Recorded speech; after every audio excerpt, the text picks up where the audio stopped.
नमस्कार दोस्तों, मैं रोहित कुमार आपका स्वागत करता हूं आपके अपने channel study with Alice Alex पर। और आप जानते हैं, हम अपने चैनल के माध्यम से आर की तैयारी करा रहे हैं और हमारा उद्देश्य आपको कम समय में बेहतर कंटेंट उपलब्ध कराना। और इसी कड़ी में आगे जुड़ते हुए आज का जो हमारा वीडियो हो जाएगा, ये हो जाएगा Uttar Pradesh special current affair से। और उत्तर प्रदेश करंट अफेयर की ये क्लास हो जाती है 17। ये 17 नंबर की क्लास है। और अगर इससे पहली क्लास आपने नहीं देखे हैं तो आप हमारे चैनल पर विजिट करेंगे, वहाँ आपको करंट अफेयर की डिटेल वाइज सभी वीडियो मिल जाएंगी। और वहाँ जो है टॉप 100 के नाम से भी Uttar Pradesh current affair special की वीडियो अपलोड है, वो भी आप देख सकते हैं। और वहाँ आपको टॉपिक वाइज बाकी वीडियो भी मिल जाएंगे। तो चलिए दोस्तों, देर ना करते हुए शुरू कर लेते हैं आज का हमारा वीडियो। और ये हो जाएगी क्लास नंबर 17।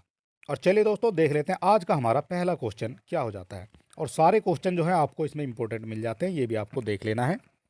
बात कर लेते हैं पहले क्वेश्चन के बारे में।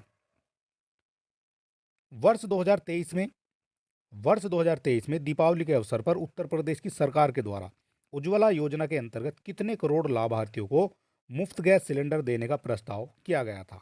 दीपावली की बात है, यानी आपका नवंबर का ये करंट अफेयर हो जाता है।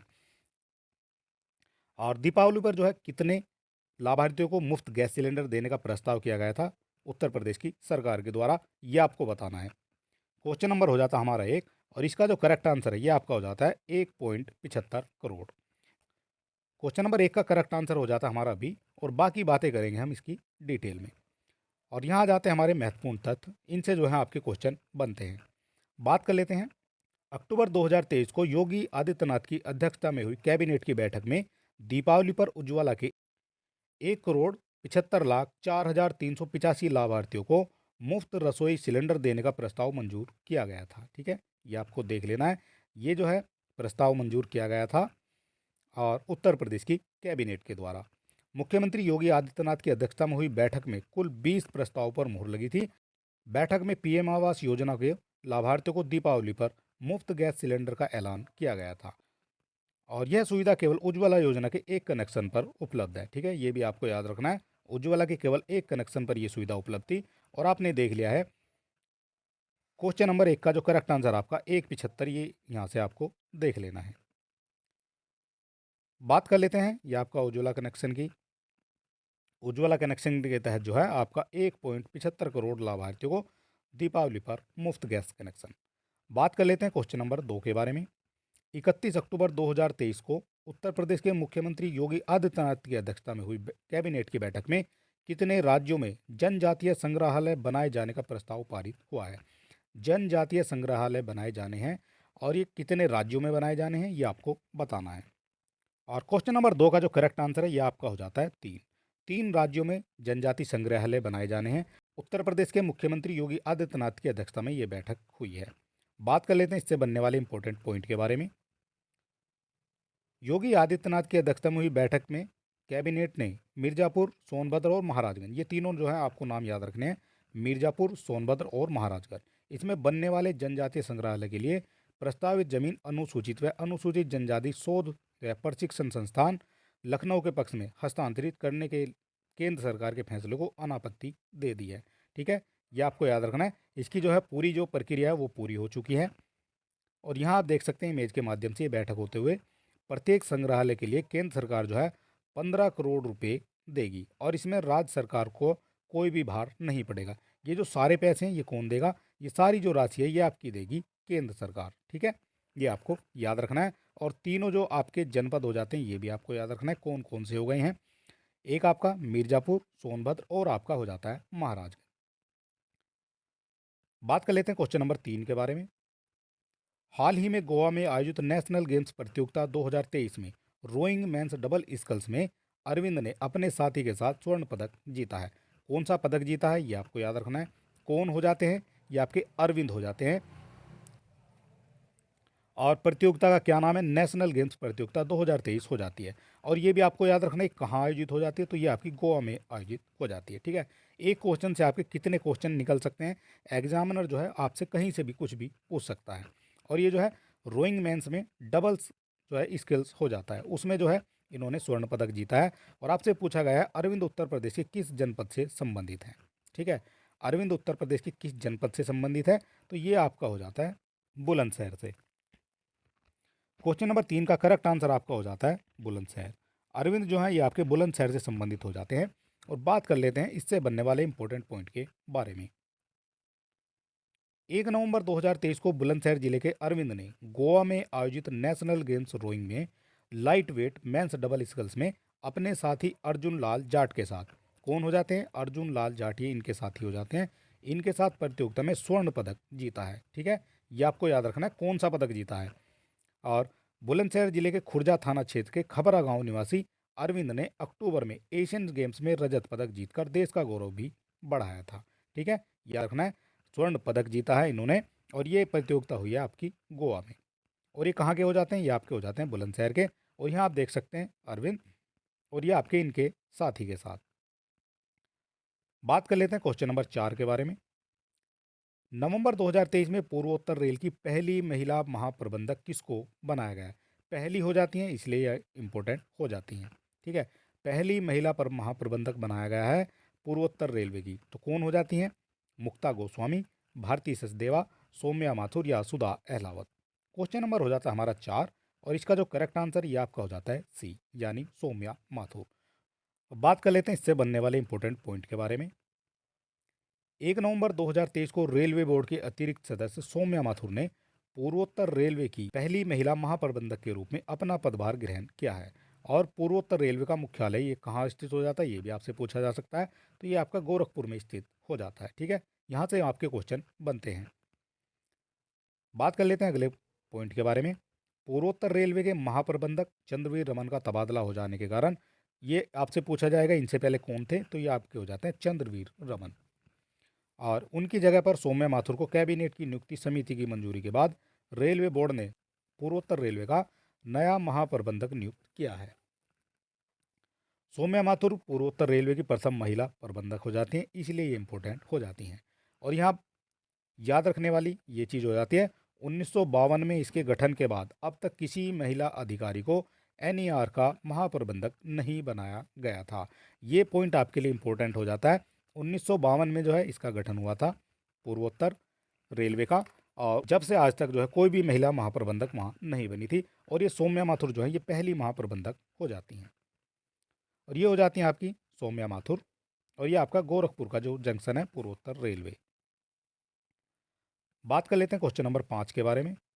उत्तर प्रदेश के पशुधन मंत्री धर्मपाल ने पशुपालन निदेशालय में वर्चुअल रूप से प्रदेश में बन रहे पहले भेड़ बकरी पालन प्रशिक्षण केंद्र का लोकार्पण किया है। और यह प्रदेश के किस जनपद में स्थित हो जाता है, ये आपको बताना है। और बात कर लेते हैं इसके आंसर के बारे में। तो इसका जो करेक्ट आंसर कौन सा हो जाता है वो आपको बताना है। क्वेश्चन नंबर 5 का करेक्ट आंसर आपका हो जाता है इटावा। और बात कर लेते हैं इससे बनने वाले इंपॉर्टेंट पॉइंट के बारे में। नवंबर 2023 को उत्तर प्रदेश के पशुधन मंत्री धर्मपाल सिंह ने पशुपालन निदेशालय में वर्चुअल रूप से इटावा में बने प्रदेश का पहला हो जाता है, इसलिए ये इंपॉर्टेंट हो जाता है, भेड़ बकरी पालन प्रशिक्षण केंद्र का लोकार्पण किया है। ठीक है, भेड़ बकरी पालन प्रशिक्षण केंद्र का लोकार्पण किया है, किसके द्वारा किया गया है ये भी आपसे पूछा जा सकता है। तो ये आपके हो जाते हैं उत्तर प्रदेश के पशुधन मंत्री धर्मपाल सिंह। और इनके साथ ही उन्होंने केंद्र में प्रशिक्षण सत्र का भी शुभारंभ किया है। ठीक है, ये आपको याद रखना है। बात कर लेते हैं अगले पॉइंट के बारे में। और इस केंद्र में भेड़ बकरी पालकों को वैज्ञानिक तरीके से व्यावसायिक प्रशिक्षण प्रदान किया जाएगा। और इस प्रशिक्षण केंद्र का जो उद्घाटन है वो आपका 1 जनवरी 2019 को हुआ था। और किसके द्वारा हो जाता है, ये आपका मुख्यमंत्री योगी आदित्यनाथ और केंद्रीय मंत्री उमा भारती के द्वारा इसका उद्घाटन किया गया था 1 जनवरी 2019 में। ठीक है, ये चीज़ें भी आपको याद रखनी है। और ये हो जाता है आपका भेड़ और बकरी प्रशिक्षण केंद्र इटावा। ठीक है, बात कर लेते हैं क्वेश्चन नंबर 6 के बारे में। नवंबर 2023 में social media hashtag tracking tool यानी ट्विटर बाइंडर द्वारा जारी ताज़ा रैंकिंग के अनुसार कौन देश के दूसरे नंबर के चर्चित नेता बन गए हैं। दूसरे नंबर के बन गए हैं ये आपको बताना है। तो पहले नंबर पर आपके नरेंद्र मोदी आ जाते हैं। और बात कर लेते हैं दूसरे नंबर की, तो ये आपके योगी आदित्यनाथ हो जाते हैं। ठीक है, बात कर लेते हैं इससे बनने वाले इंपॉर्टेंट पॉइंट के बारे में। नवंबर 2023 को social media hashtag tracking tool यानी ट्वीट बाइंडर द्वारा जारी ताज़ा रैंकिंग के अनुसार उत्तर प्रदेश के मुख्यमंत्री योगी आदित्यनाथ एक्स पर देश के दूसरे चर्चित नेता बन गए हैं। ठीक है, दूसरे चर्चित नेता बन गए हैं। और बात कर लेते हैं अगले पॉइंट के बारे में। Social media hashtag tracking tool यानी ट्विटर बाइंडर की ताज़ा रैंकिंग के अनुसार अक्टूबर में एक्स पर प्रधानमंत्री नरेंद्र मोदी के बाद मुख्यमंत्री योगी आदित्यनाथ के हैंडल को लेकर सबसे अधिक चर्चा हुई है। और ट्वीट बाइंडर ने भारत में एक्स यूजर्स की ओर से 1 अक्टूबर से 31 अक्टूबर तक पोस्ट की संख्या के आधार पर रैंकिंग तैयार की है। ठीक है, ये भी आपको याद रखना है। और संपूर्ण रैंकिंग में पीएम मोदी, भारतीय cricketer Virat Kohli, south actor Vijay जो है सीएम योगी से आगे रहे हैं। और यहाँ बात करेंगे इसके बारे में।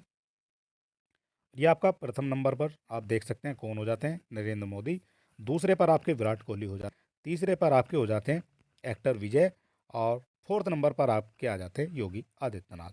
और इसके बाद आपके 6 नंबर पर सलमान खान आ जाते हैं और 7 नंबर पर आपके राहुल गांधी आ जाते हैं। और इसके बाद आपके जो है अक्षय कुमार आपके 10 नंबर पर आ जाते हैं।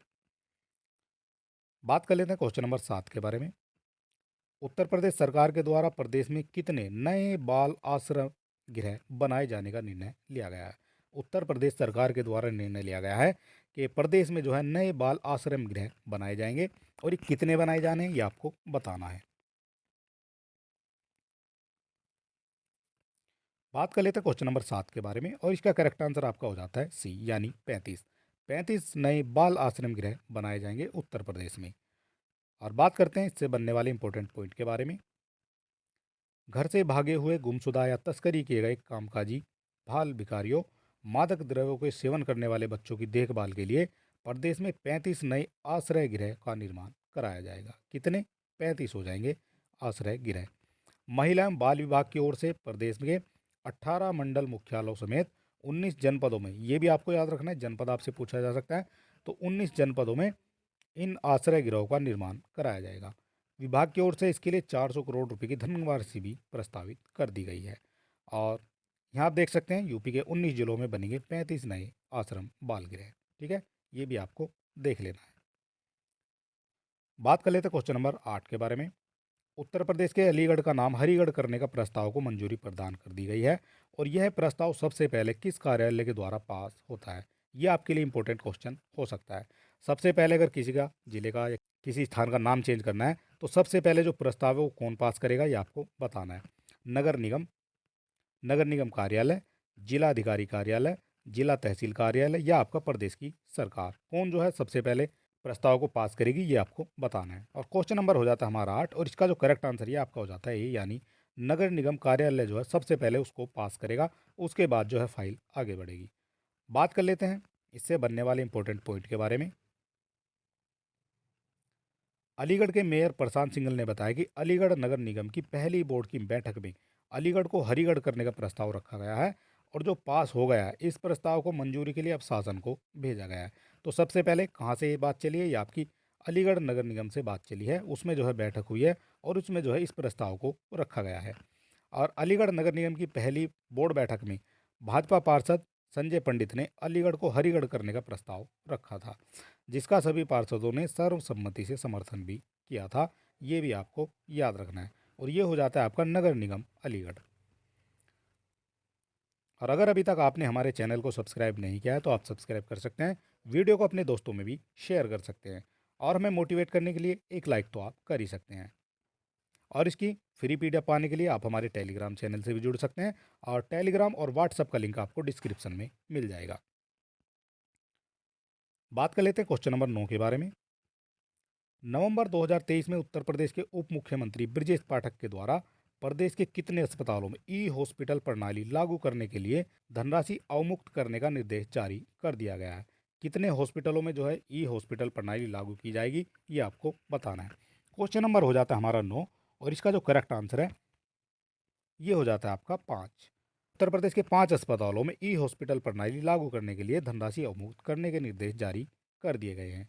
बात कर लेते हैं इससे बनने वाले इंपॉर्टेंट पॉइंट के बारे में। उत्तर प्रदेश के उप मुख्यमंत्री ब्रजेश पाठक ने 5 अस्पतालों में ई हॉस्पिटल प्रणाली लागू करने के लिए धनराशि अवमुक्त करने के निर्देश करते हुए बताया है कि पारदर्शिता लाने के लिए सचिवालय की भांति प्रदेश के 5 मेडिकल संस्थानों में ई ऑफिस प्रणाली लागू की जाएगी। ठीक है, अब बात कर लेते हैं अगले पॉइंट के बारे में।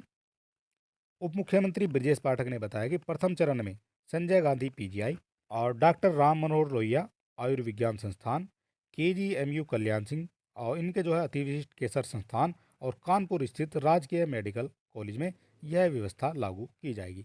ये जो आपके पांचों संस्थान हो जाते हैं, इनके नाम आपको याद रखने हैं। इनसे जो है आपके क्वेश्चन पूछे जाएंगे। और ये हो जाते हैं आपके उप मुख्यमंत्री ब्रजेश पाठक। बात कर लेते हैं क्वेश्चन नंबर 10 के बारे में। उत्तर प्रदेश के मुख्यमंत्री योगी आदित्यनाथ की अध्यक्षता में अयोध्या में हुई कैबिनेट की बैठक में धर्म व संस्कृति को बढ़ावा देने के लिए कितने तीर्थ स्थलों के गठन के प्रस्ताव को मंजूरी दी गई है। कितने तीर्थ स्थलों का गठन किया जाएगा ये आपको बताना है। क्वेश्चन नंबर हो जाता है हमारा 10 और इसका जो करेक्ट आंसर है ये आपका हो जाता है 3। 3 तीर्थ स्थलों के गठन को मंजूरी दी गई है उत्तर प्रदेश की कैबिनेट के द्वारा। बात कर लेते हैं इसके बनने वाले इंपॉर्टेंट पॉइंट के बारे में, क्योंकि आपके जो क्वेश्चन है वो आपके इंपॉर्टेंट पॉइंट से ही बनते हैं। उत्तर प्रदेश के मुख्यमंत्री योगी आदित्यनाथ की अध्यक्षता में अयोध्या में हुई कैबिनेट की बैठक में धर्म व संस्कृति को बढ़ावा देने वाले कई प्रस्तावों पर मंजूरी दी गई है। ठीक है। और कैबिनेट की बैठक में अयोध्या जी तीर्थ क्षेत्र विकास परिषद, माँ पटेश्वरी देवी पाटन विकास परिषद और मुजफ्फरनगर में शुक्र तीर्थ विकास परिषद के गठन को मंजूरी दी गई है। ये तीनों नाम आपके लिए इंपॉर्टेंट हो जाते हैं। ठीक है। और इनसे जो है आपके क्वेश्चन पूछे जाएंगे। और ये हो जाती है आपकी बैठक। बात कर लेते हैं क्वेश्चन नंबर 11 के बारे में। उत्तर प्रदेश सरकार के द्वारा सोराव क्षेत्र में औद्योगिक गलियारा बनाने का निर्णय लिया गया है और यह क्षेत्र किस जनपद के अंतर्गत आता है। सोराव क्षेत्र की बात हो रही है, आपसे पूछा गया ये किस जनपद के अंतर्गत आता है, ये आपको बताना है। क्वेश्चन नंबर हो जाता है हमारा 11 और इसका करेक्ट आंसर आपका हो जाता है प्रयागराज। सोराव क्षेत्र ये जो आपका प्रयागराज के अंतर्गत आ जाता है। और बात कर लेते हैं इसके बनने वाले इंपॉर्टेंट पॉइंट के बारे में। परियोजना के नोडल अधिकारी जगदम्बा सिंह ने बताया कि कुंभ नगरी प्रयागराज में जमुना पार में शंकरगढ़ में औद्योगिक गलियारे की बुनियाद रखने के बाद गंगा पार के सोराव क्षेत्र में एक और औद्योगिक गलियारा बनाया जाएगा।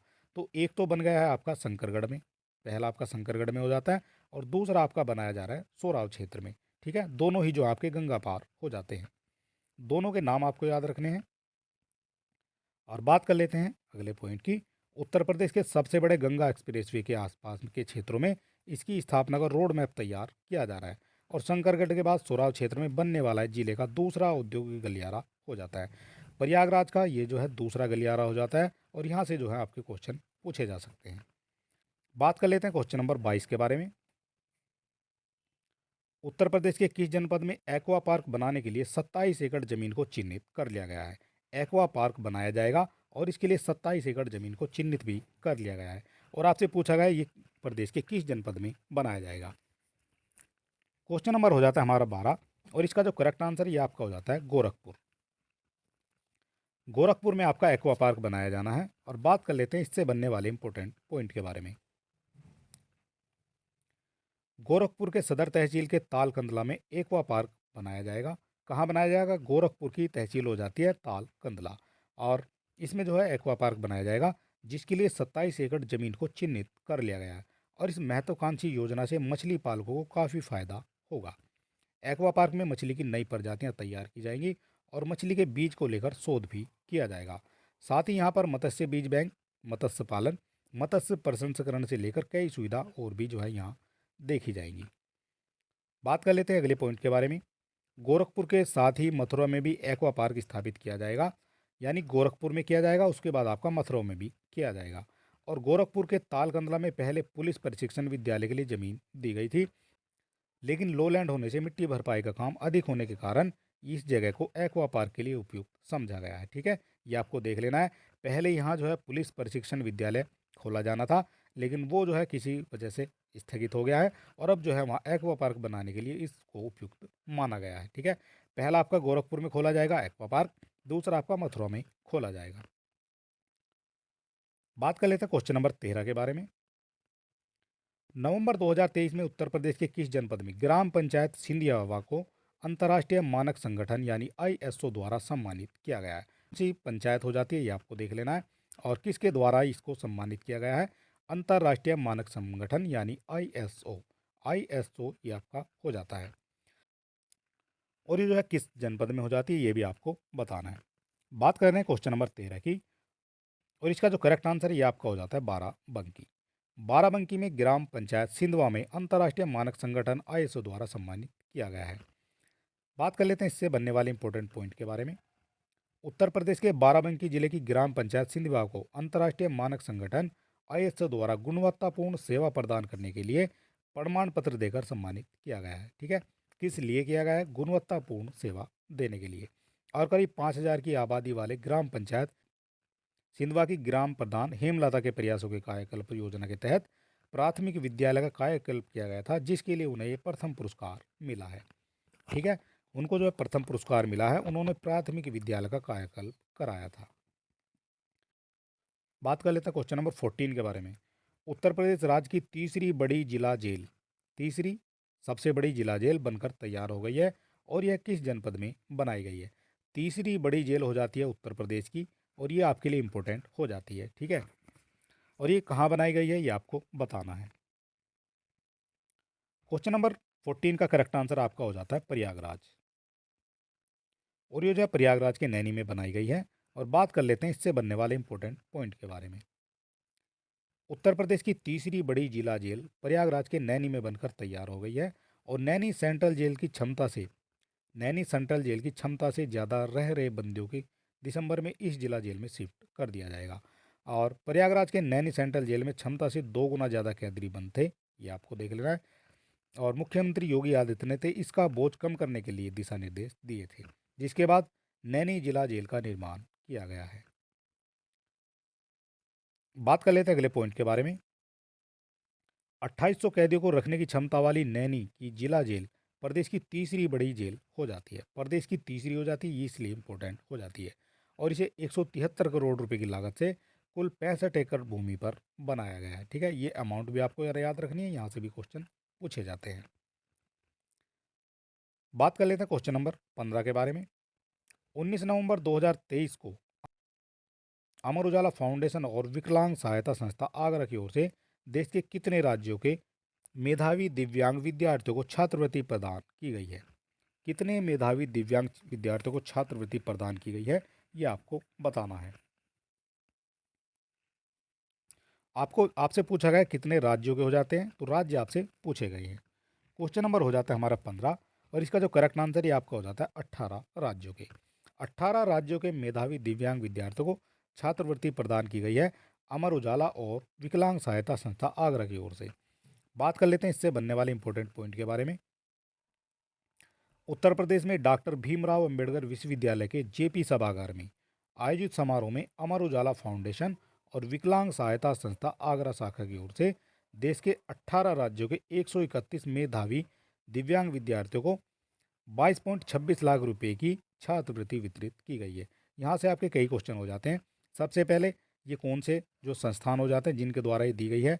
अमर उजाला फाउंडेशन और विकलांग सहायता संस्था आगरा। उसके बाद कितने राज्य हो जाते हैं?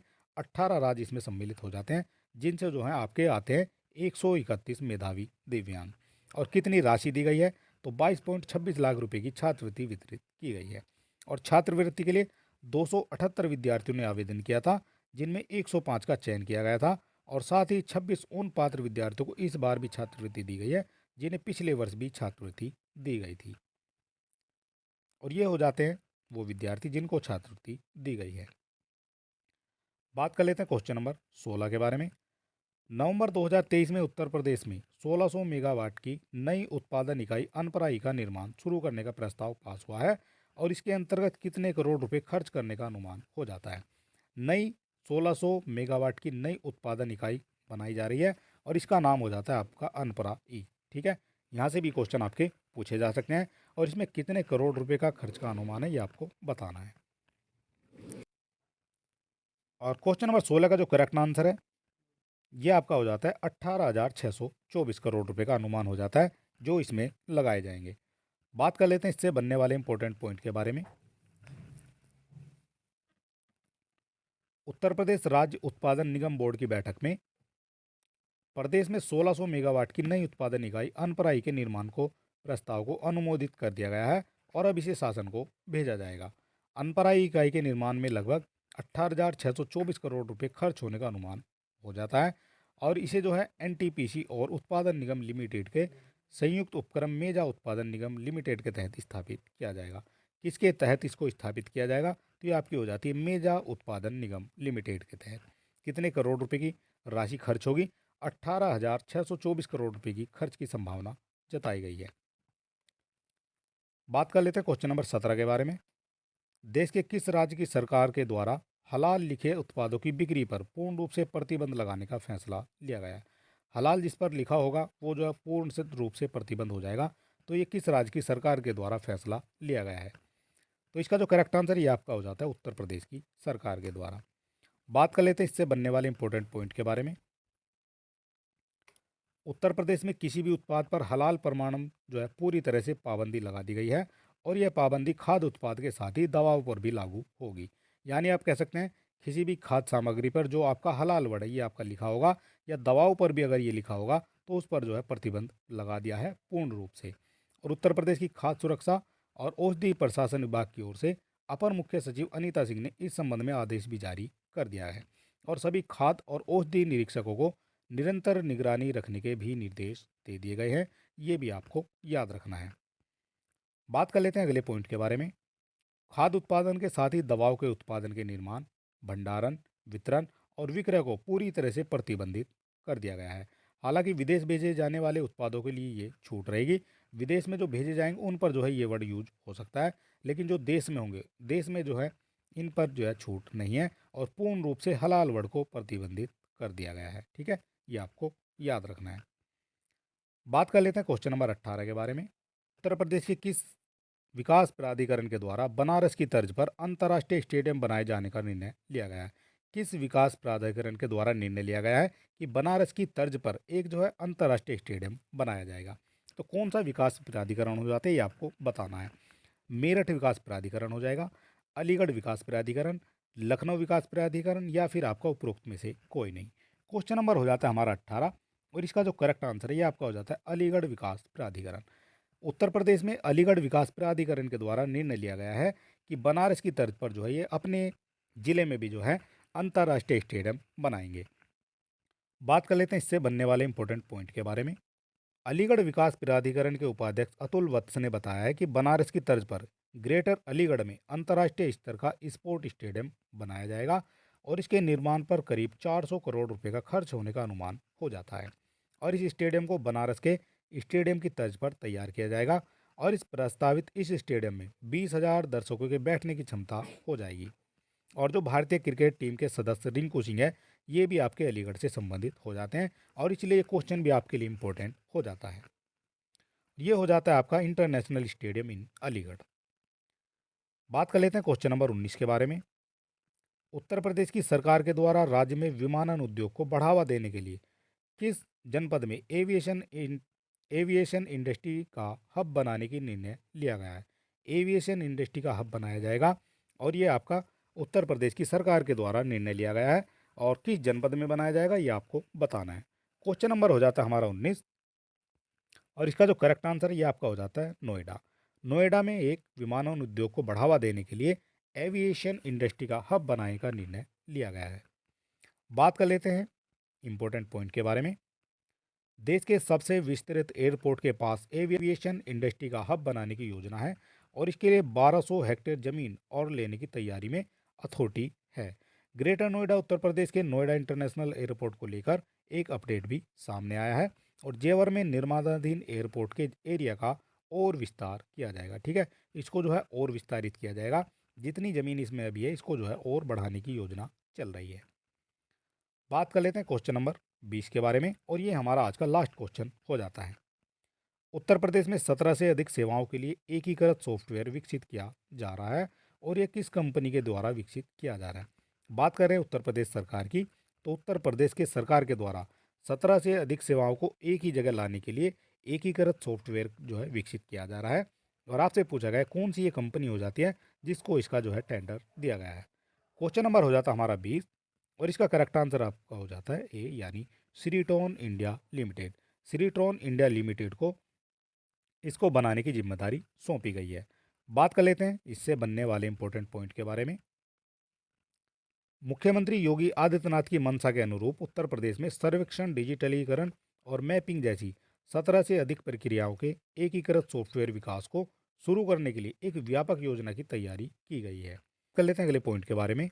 सॉफ्टवेयर विकसित करने की जिम्मेदारी श्रीटोन इंडिया लिमिटेड को सौंपी गई है और श्रीटोन इंडिया लिमिटेड राज्य की विभिन्न सरकारी एजेंसियों के लिए हार्डवेयर, नेटवर्किंग, सॉफ्टवेयर व आईटी समाधानों के लिए नोडल एजेंसी के तौर पर काम करती है।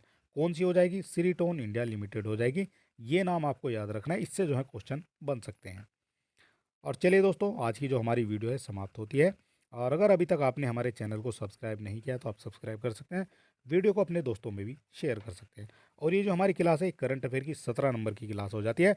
और इससे पहली क्लास अगर आपने नहीं देखे हैं तो आप हमारे चैनल पर विजिट करेंगे, वहाँ आपको टॉपिक वाइज सभी वीडियो मिल जाएंगी और इससे पहले क्लास भी आपको वहाँ मिल जाएंगी। तो चलिए दोस्तों, मिलते हैं नेक्स्ट वीडियो में और तब तक के लिए नमस्कार।